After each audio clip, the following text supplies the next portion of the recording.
Nah, di sini saya mengambil dari hadis Arba'in yang ke-19. Mungkin teman-teman juga udah hafal ya hadisnya apa, yaitu tentang menjaga hak Allah dan memahami takdir. Nah, di sini hadisnya itu panjang dan ada dua bahasan. Ya, bahasan yang pertama itu menjaga hak Allah dan bahasan yang kedua itu tentang takdir. Nah, saya di sini ngambil satu kalimat aja, yaitu jagalah Allah, niscaya Allah akan menjagamu. Nah,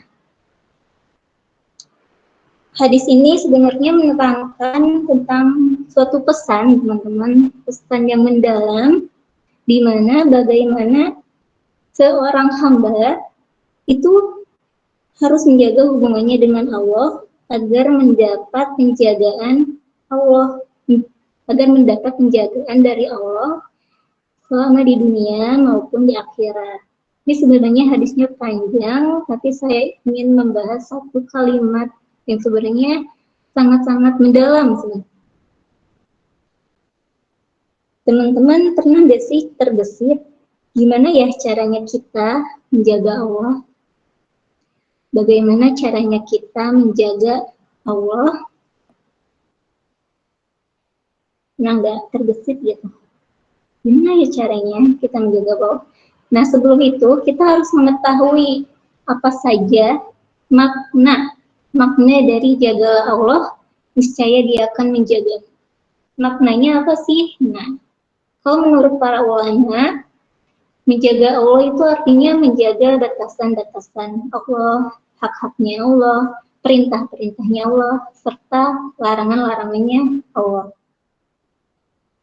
Dimana ketika kita menjaga Allah itu artinya kita menjaga suatu penjagaan ya sebagai seorang hamba. Dimana sebagai seorang hamba yaitu dalam bentuk berkomitmen dalam menjalankan suatu perintah Allah, menjauhi larangannya, dan tidak melampaui batas yang dilarang olehnya. Nah, teman-teman juga di sini udah paham ya bagaimana caranya, yaitu dengan cara berkomitmen sebagai seorang hamba dalam beribadah.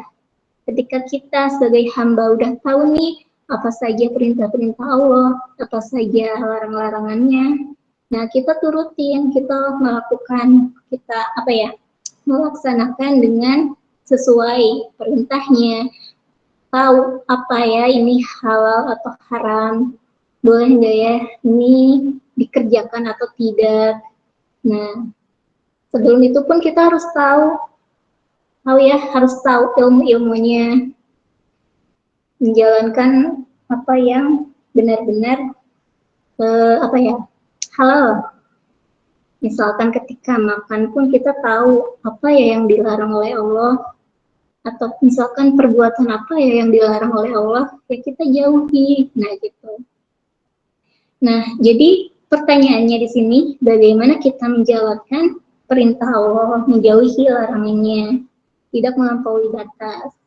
Di sini ada nih, makna jagalah Allah. Yang pertama, menjaga ketaatan kita kepada Allah. Kita udah tahu nih, kita udah belajar apa sih perintahnya, apa sih larangannya, apa sih perintah-perintah dari Allah gitu, larangan-larangan dari Allah. Nah, kita menjaga ketaatan kita kepada Allah. Taat, kalau misalkan ini diperintahkan, kita laksanakan, kalau ini dilarang, ya kita jauhi. Contohnya kita sholat ketaatan kita diperintahkan untuk sholat, ya kita sholat gitu, jangan sampai sholatnya bolong-bolong ya. Nah, kalau misalkan larangannya, apa ya larangannya, jangan mendekati zina contohnya, ya kita turutin gitu, sami'na wa ata'na gitu. Lalu yang kedua ini ada menjaga ibadah. Nah, dalam menjaga ibadah ini, yang dinamakan ibadah itu ada dua macam ya teman-teman. Ada ibadah mahdoh, ada ibadah ghair mahdoh. Nah, ibadah mahdoh itu seperti yang kita sudah ketahui gitu, sholat, puasa, zakat, dan lain-lain. Di sini kita menjaga ibadah, misalkan sholat, contohnya. Kita sholat, ya karena Allah perintahkan kita sholat. Kita cari nih, sholat terbaik itu sholat yang seperti apa ya? Yaitu, ya sholat tepat pada waktunya. Ya kita laksanakan, kita sholat tepat waktu, ya untuk menyenangkan Allah, di mana sholat tepat waktu itu termasuk sholat yang utama, yang Allah ucapkan. Sholat yang paling utama. Lalu ibadah-ibadah lain yang sudah masyhur seperti puasa, zakat, sedekah. Dan yang namanya ibadah itu ada vertikal, ada horizontal. Ya, ada hablum minallah, ada hablum minannas. Dimana di sini contohnya sholat, puasa. Nah itu contohnya hablum minallah ya, antara kita dan Allah. Adapun zakat, sedekah itu ciri sifatnya hablum minannas, ya, horizontal. Ya kita harus jaga juga, menjaga namanya juga silaturahmi dan lainnya. Lalu yang ketiga, bagaimana kita menjaga Allah, yaitu dengan menjaga akhlak dan adab. Kita jaga perilaku kita jaga tutur kata kita jaga semua perbuatan-perbuatan kita. Karena sebelum kita fokus pada ilmu, kita perbaiki dulu adabnya, ya. Harus dengan adab-adab yang baik, berperilaku yang baik, jaga sikapnya. Karena beda teman-teman dalam menjaga akhlak dan adab itu. Contohnya nih, kalau misalkan kita punya satu kesalahan, dan kesalahan itu misalkan kesalahan kita kepada Allah, itu lebih mudah ditaubati karena sama Allah langsung gitu berurusannya, daripada kita punya satu kesalahan yang dimana kesalahan itu atau dosa itu kita lakukan kepada orang lain. Kita kan nggak tahu ya teman-teman, orang lain ketika kita sudah meminta maaf, kita nggak tahu benar-benar orang lain itu memaafkan kita atau tidak. Kita malah harus lebih hati-hati apabila kita melakukan satu kesalahan yang berhubungan dengan orang lain. Jadi intinya rada susah ditaubati apabila kita punya satu kesalahan atau satu dosa yang berhubungan dengan orang lain. Kita nggak tahu atas perilaku kita apakah kita menyakiti orang lain atau tidak. Nah, di sini pentingnya jaga akhlak, jaga perilaku kita kepada orang lain, termasuk menjaga lisan gitu ya teman-teman. Jangan sampai lisan kita itu menyakiti hati orang lain. Karena memang sakitnya lisan itu lebih tajam ya teman-teman. Lebih tajam sampai berpengaruh ke mental itu bisa jadi loh teman-teman. Jadi kita di sini menjaga, karena Allah juga ada beberapa ungkapan di mana Allah itu merahasiakan wali-walinya di antara para manusia. Jadi kita nggak tahu nih teman-teman, kita nggak tahu kalau misalkan wallahu alam ya, ada wali di antara kita, ya wallahu alam gitu. Ketika kita menyakiti salah satu orang, kita nggak tahu nih orang ini ternyata derajatnya lebih tinggi loh di sisi Allah daripada kita. Nah, terus kita menyakiti hati dia atau orang itu. Ya bisa jadi dengan begitu ya kita bakalan ya intinya mah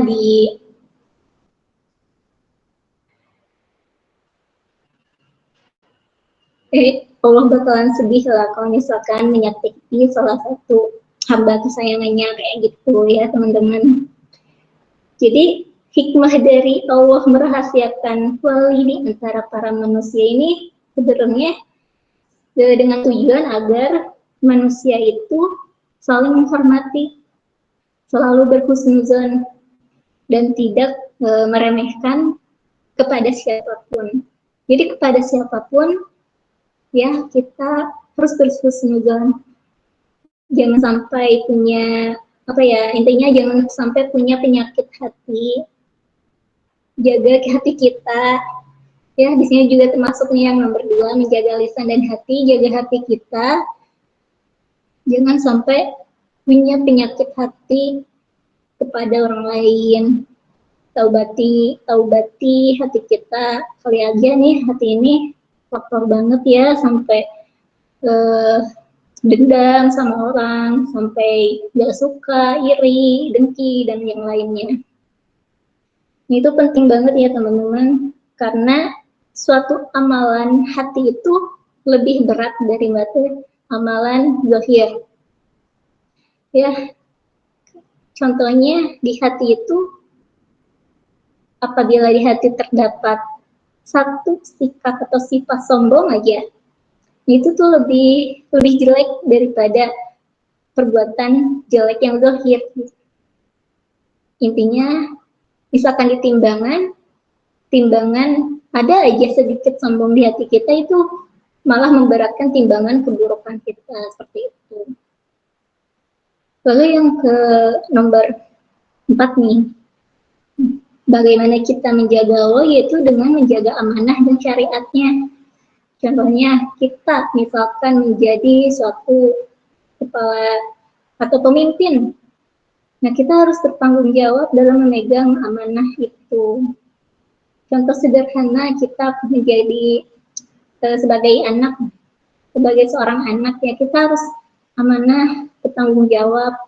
Atau misalkan sudah berkeluarga, sebagai istri atau suami, kita harus bertanggung jawab memegang amanah, apalagi sudah menjadi seorang menjadi peran menjadi orang tua, itu benar-benar harus bertanggung jawab dalam memegang amanah, maupun dalam saat kita kuliah atau berpendidikan, saat kita bekerja, dimanapun kita berada, kita harus bertanggung jawab ya teman-teman dalam memegang amanah itu, karena itu juga termasuk dalam menjaga Allah. Lalu yang kedua itu menjalankan hukum Allah dalam kehidupan. Kita belajar nih teman-teman, kita belajar agama, kita belajar hukum fikih, itu tidak lain hanya untuk mengetahui apa sih hukum-hukum yang telah Islam tetapkan. Contoh sederhananya hukum fikih. Kita tahu nih suatu perbuatan ini halal atau haram, suatu produk atau makanan ini diolahnya apakah ini halal atau haram. Kan beda ya teman-teman kalau misalkan dalam mengolah suatu produk makanan, kalau misalkan dalam prosesnya saja sudah bercampur baur dengan najis atau tidak benar, itu bisa jadi makanan itu haram. Nah, kita teliti di sini, kita belajar syariat-syariat Allah. Nah, kita aplikasikan kepada kehidupan kita sehari-hari. Seperti itu teman-teman. Lalu, nah di sini ada di antara hak-haknya Allah yang paling agung dan yang wajib dijaga oleh seorang hamba, yaitu memurnikan segala bentuk ibadah hanya kepada Allah. Apa nih artinya? Seperti tadi nih teman-teman, ibadah kita itu bukan hanya yang sholat, puasa, zakat, dan lain sebagainya, tapi ibadah kita itu termasuk juga kita berkegiatan, kita beraktivitas, diselipkan niat karena Allah, itu juga termasuk ibadah. Ya, itu juga termasuk ibadah. Contohnya, ada yang tahu contohnya apa? Tahu nggak contohnya?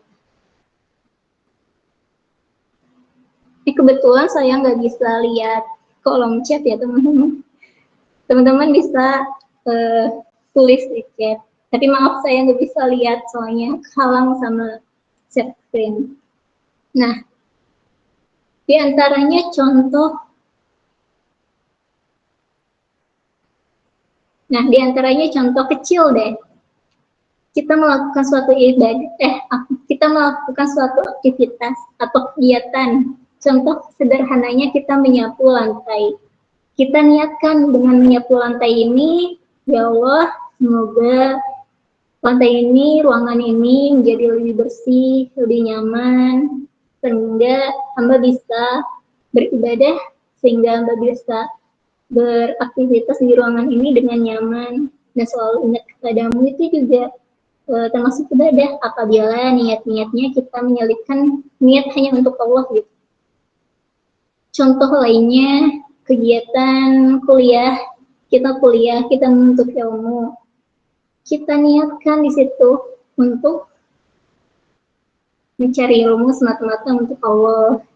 Contoh lain, kita bekerja, kerja apapun, teman-teman, kerja apapun, kita berkegiatan, aktivitas ya, kerja, apapun itu pekerjaannya, selagi masih halal, terus kita menyelipkan niat-niat kita itu hanya untuk Allah semata, itu juga termasuk ibadah, ya, ibadah. Di sini bisa dilihat Rasulullah SAW berkata kepada Mu'adz, wahai Mu'adz, tahukah engkau apa hak Allah dan hambanya? Lalu Mu'adz jawab, Allah dan Rasulnya lebih mengetahui.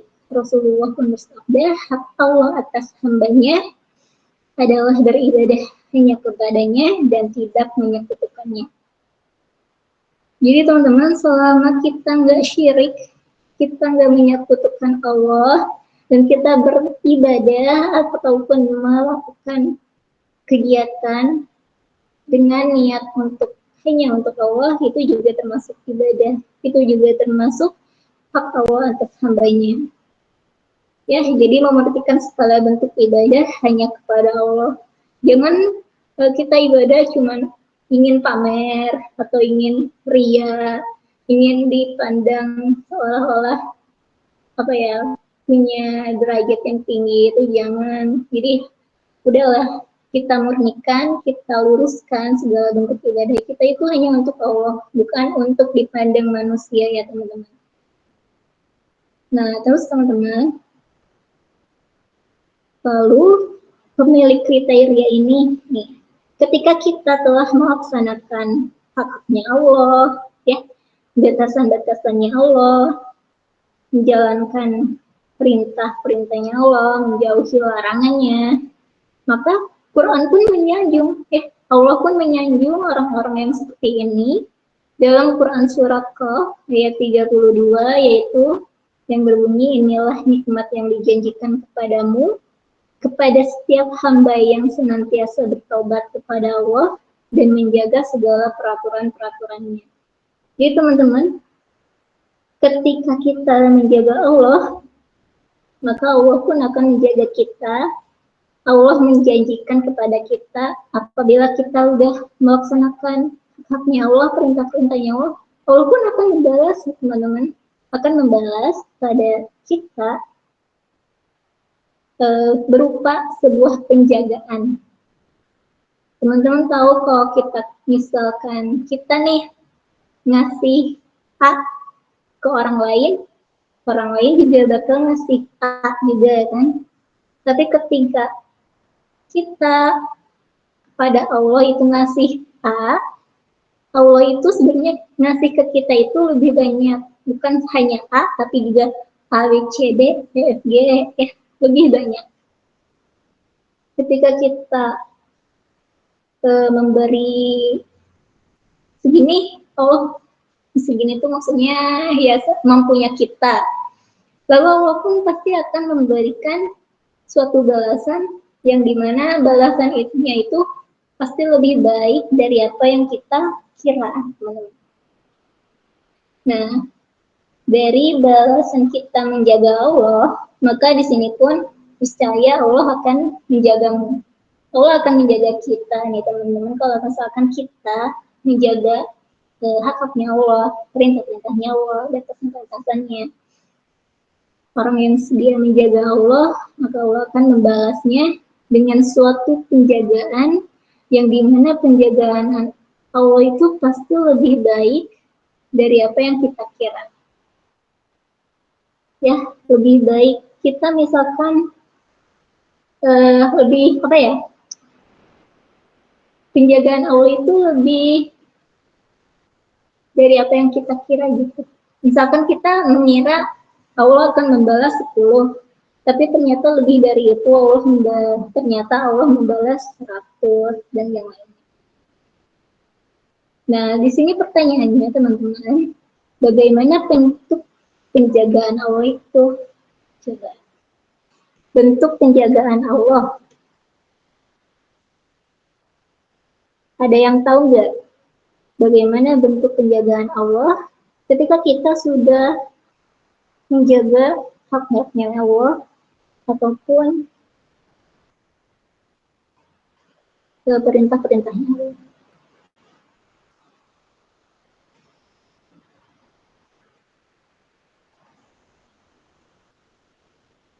Nah, ya banyak ya penjagaan Allah itu.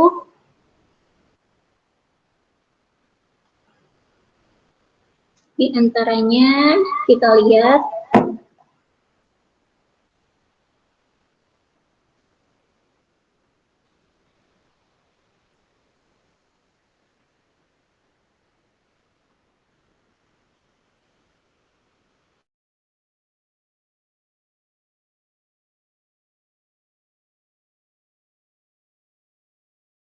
teman-teman masih terhubung.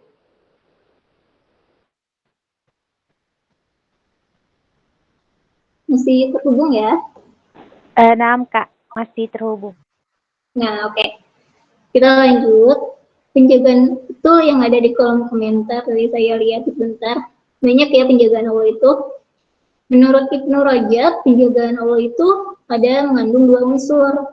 Apa aja? Yang pertama, Allah akan menjaga hambanya yang soleh dengan memenuhi kebutuhan dunianya seperti terjaganya badan, ya. Tadi ada yang bilang kesehatan, jaga kesehatan, terjaganya badan, anak, keluarga, dan hartanya. Di antara bentuk penjagaan jenis ini, Allah menciptakan malaikat yang bertugas menjaga manusia atau biasa disebut dengan malaikat hafizah. Nah, Allah menjaga hambanya yang soleh ini dengan memenuhi kebutuhan dunianya seperti terjaganya badan, anak, keluarga, dan harta. Contohnya nih teman-teman, di sini ada contohnya tentang kisah 2 anak yatim yang ditolong oleh Nabi Khidir. Dan anak itu ditolong oleh Nabi Khidir karena anak itu yatim piatu, ya. Orang tuanya sudah meninggal, rumahnya. Ada yang tahu ya teman-teman ceritanya? Jadi ceritanya 2 anak yatim ini rumahnya roboh, hampir roboh. Lalu ketika itu lewatlah Nabi Khidir dan Nabi Musa, ya, melewati suatu rumah yang hampir roboh. Lalu Nabi Khidir pun memperbaiki rumah tersebut. Nabi Musa nih melihat gitu, hanya melihat apa yang dilakukan Nabi Khidir. Setelah Nabi Khidir memperbaiki rumah yang hampir roboh, tembok yang hampir roboh itu, ya sudah ditinggal begitu saja. Lalu Nabi Musa pun bertanya, wahai Nabi Khidir, mengapa engkau tidak meminta upah atas sesuatu yang kamu lakukan? Lalu Nabi Khidir pun menjawab, wahai Musa, tahukah kamu dua orang anak yatim ini yang rumahnya hampir roboh itu, di bawah rumahnya itu ada harta yang diwariskan oleh orang tuanya untuk mereka. Apabila tembok ini roboh, maka harta itu akan diambil oleh orang jahat. Ya, jadi Nabi Khidir ikhlas untuk memperbaiki rumah yang hampir roboh itu. Karena Nabi Khidir tahu, wahai Musa, tahukah kamu orang tua dari 2 anak yatim ini adalah orang-orang yang soleh. Nah, gitu ya. Dijelaskan juga dalam Quran surat Al-Kahfi ayat 82, di situ dijelaskan dan ayahnya adalah seorang yang soleh.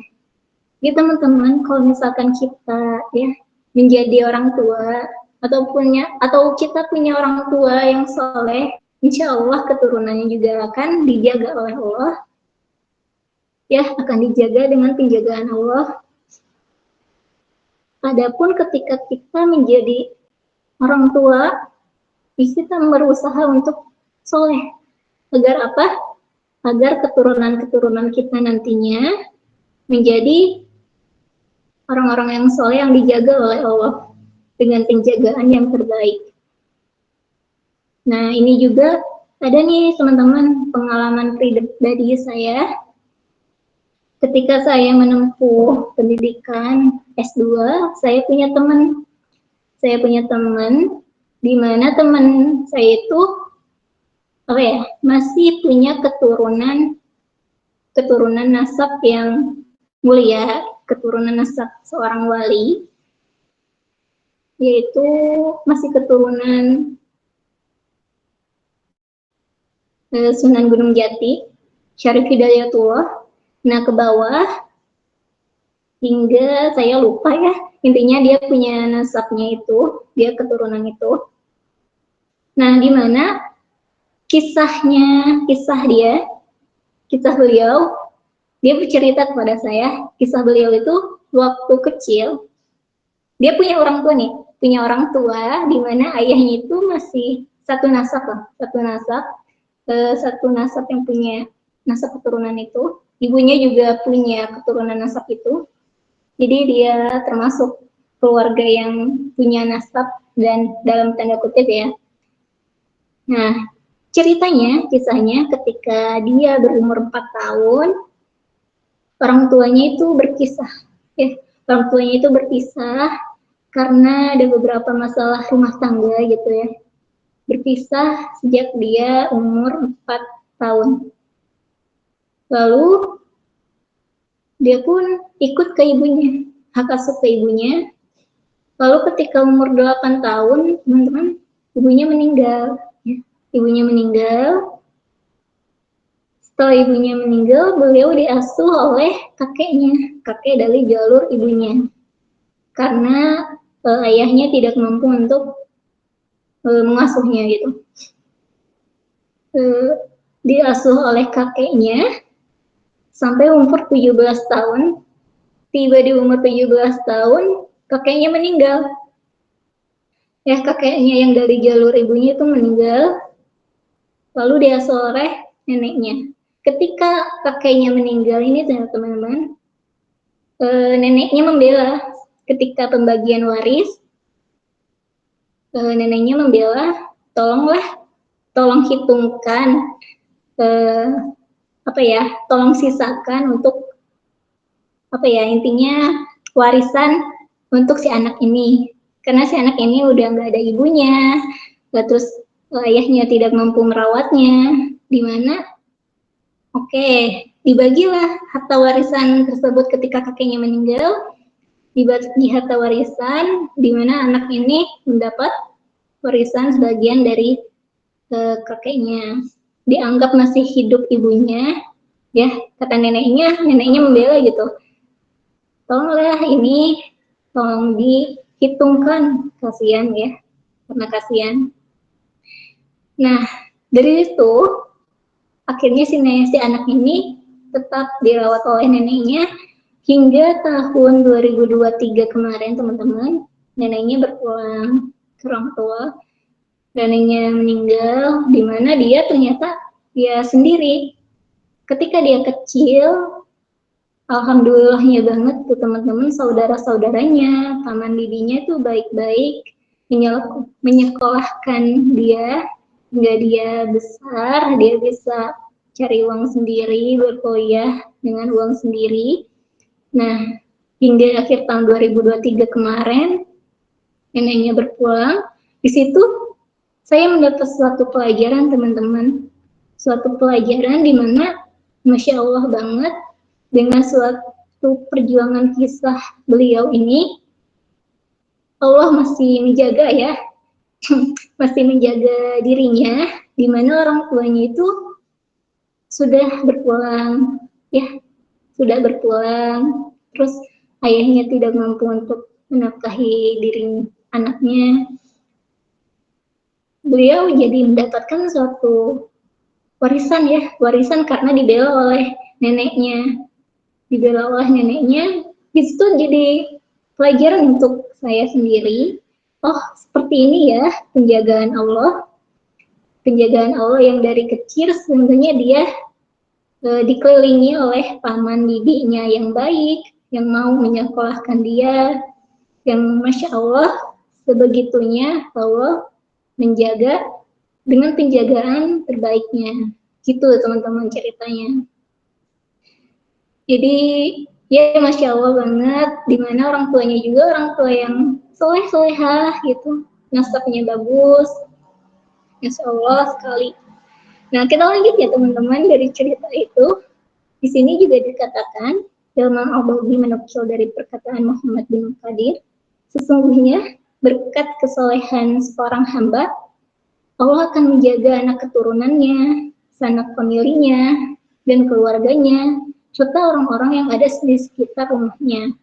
Jadi ketika kita misalkan membangun rumah tangga, ya, kita punya anak, tapi kita punya ketakutan, gimana ya anak kita ketika kita sudah tiada, apalagi kalau misalkan anak kitanya masih kecil gitu, siapa ya yang menjaga? Nah dari situ jangan khawatir teman-teman, kita berikhtiar untuk mensolehkan diri, ikhtiar untuk menjaga hak-haknya Allah, insya Allah dengan penjagaan Allah akan dijaga dengan yang lebih baik lagi, anak ini akan dijaga, keturunan kita akan dijaga oleh penjagaan Allah yang Masya Allah sekali. Nah, lalu yang kedua nih teman-teman, yang kedua bentuk penjagaan Allah itu menjaga agama dan imannya, dimana ketika Allah menjaga agama dan iman seseorang ini, inilah suatu penjagaan yang paling agung. Betul nggak teman-teman? Nah, ketika kita hidup di dunia ini, yang paling berharga itu sebuah iman, di mana semoga semua iman ini, ya agama ini tetap di hati kita. Allah jaga iman kita, Allah jaga agama kita, dan ini adalah penjagaan yang paling agung dan mulia dari suatu balasan yang pernah kita kerjakan. Kita menjaga Allah, Allah membalas dengan penjagaan, menjaga iman kita, menjaga agama kita. Jadi maksudnya agama dan iman ini, Allah itu menjaga kita, Allah itu memberi suatu penjagaan kepada kita dari perkara yang subhat, dari suatu yang syahwat. Nah di sini ada contohnya kisah Nabi Yusuf. Ya teman-teman bisa tahu kan gimana sih kisahnya Nabi Yusuf yang digoda oleh seorang perempuan berdarah biru. Jadi ceritanya teman-teman, Nabi Yusuf itu adalah seorang budak waktu itu karena memang dia ditangkap oleh suatu kabilah, terus dibeli oleh satu raja untuk dijadikan budak di dalam suatu istana, yang dimana di istana itu juga ada istrinya raja. Dari kecil dirawat hingga besar, yang akhirnya dimana Nabi Yusuf itu mempunyai, dikatakan mempunyai setengah dari ketampanan dunia. Nah kita potong dulu ketampanan dunia, setengah dari ketampanan dunia. Dan ketampanannya Nabi Muhammad SAW itu, kalau Nabi Muhammad itu ketampanannya itu satu, tapi sama-sama tampan, cuman yang membedakannya itu Nabi Muhammad SAW ketampanannya itu ketampanan yang disegani. Pernah nggak teman-teman menemukan orang yang dia tampan, tapi kita segan untuk melihatnya? Pernah ya? Pernah nggak ketemu orang yang tampan, tapi kita segan untuk melihatnya? Nah, Kalau Nabi Yusuf itu tampannya itu tampan yang enak dipandang. Oleh sebab itu dikatakan para perempuan-perempuan yang berkumpul di suatu istana ketika Nabi Yusuf melewati ke tengah, perempuan-perempuan itu terpesona memandang ketampanan Nabi Yusuf sampai jari-jarinya terpotong gitu kan. Nah itu bedanya ketampanan antara Nabi Yusuf dan Nabi Muhammad SAW. Nah kita lanjut ke cerita. Pada saat itu Nabi Yusuf seorang budak yang dimana di istana itu juga ada istrinya raja, ya, seorang perempuan jelita berdarah biru, istrinya raja. Di mana istrinya raja itu terpesona, ya, syahwatnya menginginkan Nabi Yusuf. Akhirnya dikunci dalam suatu ruangan, suatu kamar, di mana suatu di kamar itu Nabi Yusuf berdoa gitu. Nabi Yusuf dijaga oleh Allah.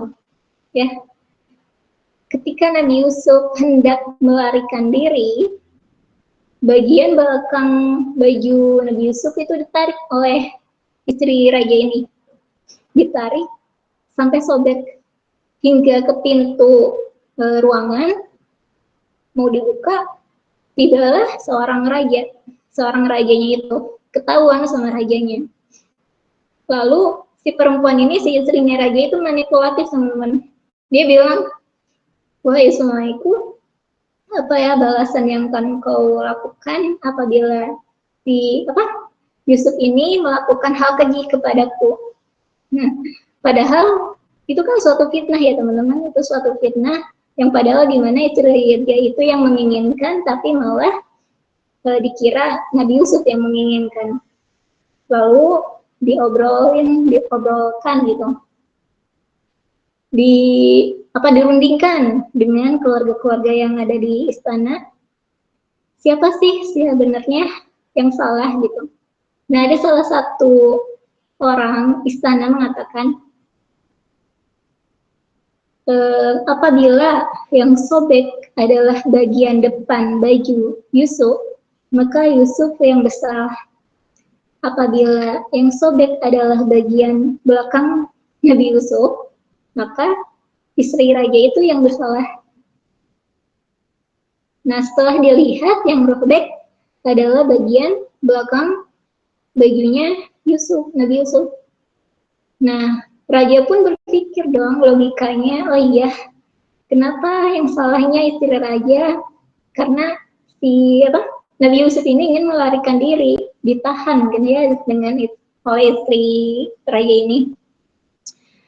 Raja pun yang berpikir logika, iya sih istri saya yang salah, tapi demi citra kerajaan, demi citra istana, jadinya yang dimasukkan ke penjara siapa? Nabi Yusuf gitu kan. Nah, di sini sebenarnya ada penjagaan Allah teman-teman, ketika Nabi Yusuf di suatu ruangan itu dijaga oleh Allah dengan barang bukti baju yang sobek. Pun demikian ketika Nabi Yusuf dimasukkan ke penjara, itu suatu penjagaan Allah di mana Nabi Yusuf terpisah dari istri raja ini. Gitu ya teman-teman. Nah, ini juga ada teman-teman contoh pengalaman nyatanya yang saya lihat dari suatu pengalaman. Contoh kecil nih, ketika kita punya niatan, ketika kita punya niatan pengen gitu jalan-jalan dengan yang bukan mahram, pergi ke suatu tempat misalkan ke pantai. Nah itu kan suatu yang salah ya teman-teman, suatu yang perkara yang haram. Tapi ternyata entah ada suatu kejadian apa sehingga yang tadinya ingin berpergian jadi batal. Nah, jadi batal. Kita lihat di sini dua orang yang bisa jadi dua orang ini dijaga oleh Allah. Ya, Allah membatalkan suatu perkara yang haram yang ingin mereka lakukan karena Allah itu sayang kepada mereka. Allah itu menjaga diri mereka. dari perbuatan-perbuatan yang haram.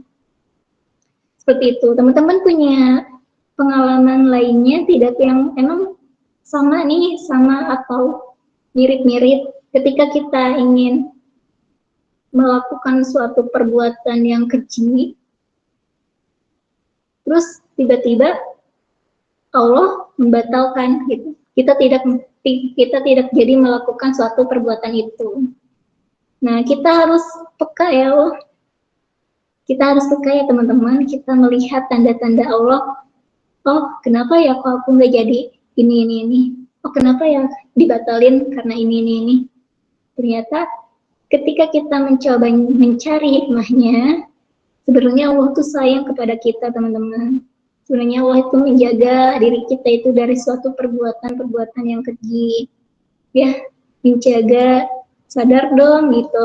Itu tuh suatu perbuatan yang tidak diperbolehkan. Allah tuh sebetulnya lembut, teman-teman. Allah maha lembut. Terkadang ada tanda-tandanya yang tidak kita rasakan, dan apabila kita rasakan sesungguhnya itu adalah tanda kasih sayangnya dari Allah. Gitu teman-teman. Nah teman-teman, sebelum itu ada yang mau ditanyakan dulu nggak? Atau kita lanjut aja nih?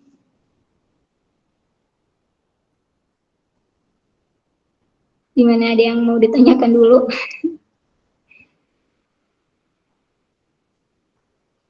Atau mau lanjut?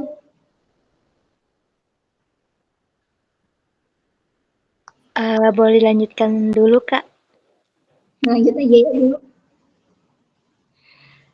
Lalu yang selanjutnya kita mengetahui apa sih makna niscaya Allah akan menjagamu. Ya seperti tadi ya, bentuk penjagaan Allah itu yang pertama menjaga dunia dan akhiratnya, diberi perlindungan dari suatu keburukan seperti tadi, diberi ketenangan hati dan keberkahan hidup.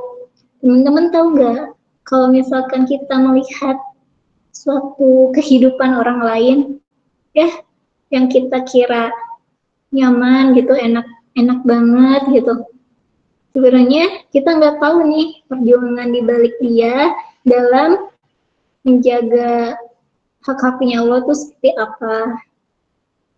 Kita nggak tahu perjuangan di balik dia menjaga hak-haknya Allah itu seperti apa. Jadi kita yang taunya, oh dia hidupnya enak ya, oh Masya Allah dia berkah ya hidupnya. Pernah kan teman-teman menemukan keluarga atau seorang yang hidupnya tuh penuh dengan keberkahan. Nah, bisa jadi orang ini adalah orang-orang yang memang punya suatu amalan, amalannya ya sederhana, mungkin bisa jadi hanya sekedar menjaga hak-haknya Allah. Bisa jadi dia punya orang tua atau keturunan-keturunan dari keturunan orang-orang yang soleh, seperti itu. Lalu yang kedua, menjaga agama dan iman. Tadi sudah dijelaskan ya, menjaga dari hal keburukan makhluk, dilindungi dari kejahatan manusia dan jin, doa-doanya dikabulkan. Bisa jadi bentuk suatu penjagaan Allah itu adalah dengan dilindungi dari suatu kejahatan manusia atau kecelakaan. Misalkan dilindungi dari kemalingan, ya kecelakaan, dan lain sebagainya. Ini kan teman-teman yang menjaga agama dan iman dijauhkan dari fitnah dan kemaksiatan. Kita ingin melakukan satu maksiat gitu teman-teman, tapi ternyata maksiat itu dibatalkan gitu. Entah bagaimana caranya, pokoknya maksiat itu batal. Gitu. Lalu yang keempat, menjaga keluarga dan keturunannya. Jadi termasuk Allah, penjagaan Allah itu menjaga keluarga dan keturunannya ya. Seperti itu. Sudah ya teman-teman. Dari sini closing statement-nya, jangan khawatir akan kehidupan, karena jika kita menjaga Allah, Allah pun akan menjaga kita lebih dari apa yang kita bayangkan.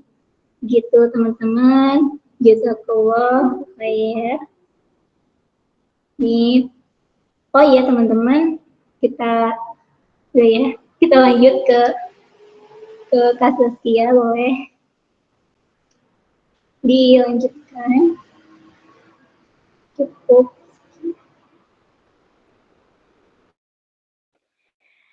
Baik, Masya Allah. Jazakillah khairan kasiran kepada Kak April yang telah menyampaikan materi pada kajian hari ini. Semoga bermanfaat dan dapat dipahami dengan baik oleh kita semuanya. Baik, memasuki sesi yang berikutnya yakni sesi tanya jawab. Jika ada yang bertanya silahkan ketik di kolom pesan, jangan lupa sertakan nama dan asal grupnya. Dan bagi teman-teman mungkin ingin on mic silahkan izin terlebih dahulu di kolom pesan untuk nanti saya persilahkan. Dan pertanyaannya tidak boleh melenceng dari pembahasan pada kajian siang hari ini. Baik, silahkan yang ingin bertanya teman-teman. Ini ada pertanyaan Kak April, Ana izin untuk membacakan pertanyaannya ya Kak April.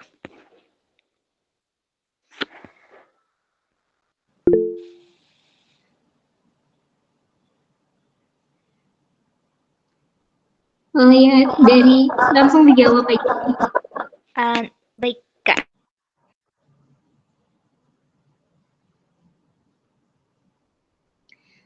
Dari Kak Syifa ya.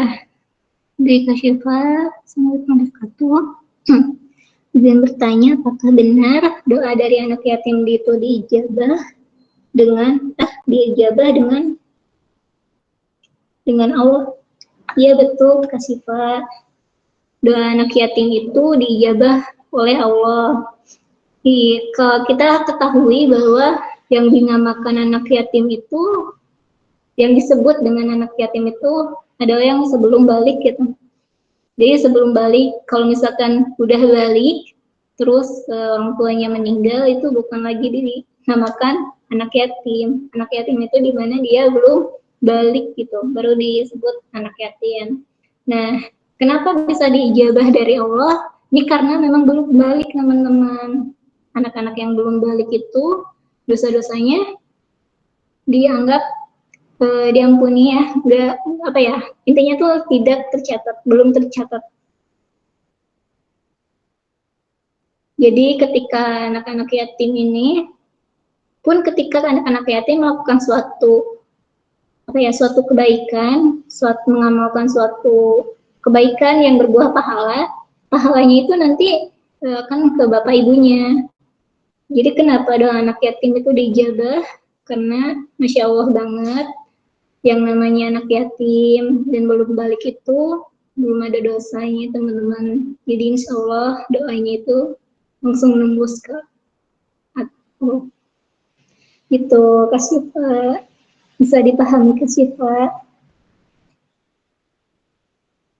Lalu dari Waalaikumsalam warahmatullahi wabarakatuh, Kak Anindya, izin bertanya, kemarin pernah kehilangan uang 2 juta. Terus berada di dalam rumah.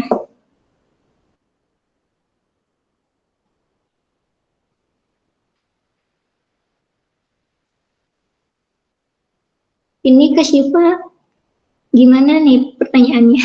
Maaf. Kemarin pernah kehilangan 2 juta. Dan saat itu berada di dalam rumah. Saat itu hanya menerima tamu hendak membeli pulsa. Yang Anin tanya, apakah kehilangan uang tersebut karena Anin kurang dekat dengan Allah sehingga diberi ujian seperti itu? Oh, kehilangan 2 juta. Terus Anin, apakah dengan kehilangan uang itu Anin kurang dekat dengan Allah? Nah, jadi teman-teman, kalau misalkan kita punya suatu musibah, misalkan kehilangan suatu uang atau suatu barang, kita jadikan itu sebagai reminder, sebagai apa ya? Sebagai ketukan kepada diri kita, oh kita salah apa ya? Kita pernah berbuat dosa apa ya? Sehingga kita tuh sadar gitu. Bukan karena kita kurang dekat sama Allah, mungkin bisa jadi kurang dekat dengan Allah kalau kita menyadari diri kita kurang dekat dengan Allah. Tapi bisa jadi dengan kehilangan itu Allah menyelipkan suatu hikmah, teman-teman. Allah menyelipkan suatu pelajaran. Kita coba cari apa ya hikmah dari suatu kehilangan ini. Nah, kita cari ataukah kita mengalami satu kehilangan itu karena dosa-dosa kita kan? Atau misalkan kita kemarin pernah apa ya? Pernah melakukan dosa kah sehingga Allah balas dengan suatu kehilangan, atau bisa jadi kita menemukan suatu hikmah lainnya, pelajaran. Contohnya nih, saya pernah kehilangan HP saat saat di wisuda gitu. Saya kehilangan HP, saya langsung mikirnya gini, ya Allah, kenapa ya HP ini hilang? Tapi saya langsung diberi ingatan gitu ya. Saya ingat salah satu teman saya kehilangan orang tuanya. Dari situ pun saya bukannya malah sedih karena kehilangan HP, tapi malah bersyukur, oh saya hanya kehilangan HP, bukan kehilangan orang tua saya gitu. Nah, hal-hal ini tuh yang sebenarnya menjadi petanda hikmah. Oh, kehilangan HP, nggak apa-apa deh kehilangan HP, yang penting masih ada orang tua saat itu. Itu contoh ya teman-teman. Terus mungkin bisa jadi kita reminder diri, kita reminder diri, kita salah apa ya, atau kita kena dosa apa ya, kayak gitu. Jadi nggak selalu tentang dosa, tidak selalu tentang jauh dari Allah, tidak selalu tentang yang jelek-jelek, tapi bisa jadi suatu kehilangan atau musibah itu datang ke kita, itu karena Allah ingin memberi suatu pelajaran, Allah ingin memberikan suatu hikmahnya apa ya, kayak gitu. Contoh lainnya ketika kita akan menikah nih, tapi tiba-tiba gagal nikah. Nah itu kita harus cari nih, wah kenapa ya? Kita harus yakin dulu kalau Allah harus berhusnuzan dulu ke Allah, harus yakin, harus percaya bahwa Allah itu memberikan segala sesuatu yang terbaik bagi hambanya. Jadi kita cari hikmahnya apa ya, kok gagal menikah dan lain sebagainya seperti itu. Kak Anin dia, apakah bisa dipahami Kak Anin?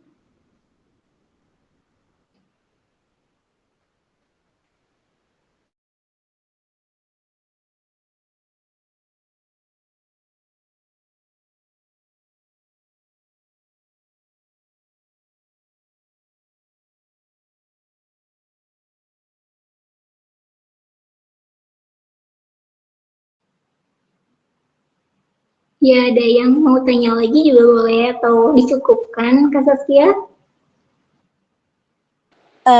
Boleh, siapa tahu masih ada pertanyaan teman-teman. Mungkin dicukupkan saja Kak April ya. Kalau ada pertanyaan lagi nanti di share ke Kak Aprilia lagi, boleh Kak Aprilia? Oh iya boleh Kak Saskia, silahkan. Baik, kalau gitu kita memasuki sesi penutup. Masya Allah, tabarakallah, alhamdulillah, semua pertanyaan telah dijawab oleh Kak Aprilia. Semoga bermanfaat dan bisa dipahami dengan baik oleh kita semuanya. Alhamdulillah, kajian kita pada siang hari ini telah selesai. Saya Kia selaku moderator pada kajian siang hari ini mengucapkan jazakillah khairan kasiron kepada Kak Aprilia yang sudah bersedia untuk meluangkan waktu dan berbagi ilmu bersama kami. Semoga bisa menjadi amal jariah bagi Kak Aprilianya. Dan saya juga mengucapkan jazakumullah khairan kasiran kepada seluruh member Asyabab Hubul Ilmi atas keaktifan dan partisipasinya dalam mengikuti kegiatan kita pada siang hari ini. Mari kita tutup kegiatan kita kali ini dengan membaca doa. Sebelumnya, Afwan Kak Aprilia, apakah bisa memimpin doa penutupnya? Untuk doanya saya serahkan kepada Kak Saskia, tapi sebelum itu saya ingin ada beberapa Satu yang ingin sampaikan, Kak Saskia, kepada teman-teman yang ada di sini, ya, terutama Majelis Taklim Asyabab Kubur Ilmi ini, saya ingin meminta doanya kepada teman-teman, semoga tolong doakan saya, semoga saya diampuni dosa-dosanya oleh Allah dan dimudahkan untuk bisa berziarah ke makamnya Rasulullah SAW. Dan saya pun mendoakan teman-teman yang ada di sini ya menjadi lebih baik lagi, dilancarkan segala urusannya, didekatkan segala diri dan imannya. Dan doa terbaik untuk teman-teman semua yang ada di sini, saya percaya teman-teman di sini itu Masya Allah sekali, ya, doa-doanya yang makbul, apalagi nih hari Jumat di bulan Ramadan. Dan untuk doa penutupnya bisa saya serahkan kepada Kak Saskia. Jazakallah khairan katsira Kak Saskia. Terima kasih atas kesempatannya juga. Wallahu a'lam. Assalamualaikum warahmatullahi wabarakatuh. Waalaikumsalam warahmatullahi wabarakatuh. Baiklah teman-teman, mari kita membaca doa penutupnya, doa kafaratul majelis. Subhanaka Allahumma bihamdika asyhadu an la ilaha illa anta astaghfiruka wa atubu ilaik. Sekali lagi, saya sebagai moderator pada kajian siang hari ini serta mewakili seluruh jajaran admin Majelis Ta'lim Asyababul Ilmi pada siang hari ini meminta maaf jika ada kesalahan, tindakan dan perbuatan kami yang kurang berkenan karena kebenaran datangnya dari Allah Ta'ala dan kesalahan murni datangnya dari kami. Semoga Allah memberikan kemudahan dan keberkahan kita dalam menuntut ilmu. Wabillahi taufiq wal hidayah. Wassalamualaikum warahmatullahi wabarakatuh. Sekali lagi syukron Kak Aprilia atas ilmunya pada siang hari ini. Syukron Kak semua. Izin live ya, izin keluar. Baik, teman-teman jangan lupa absen ya.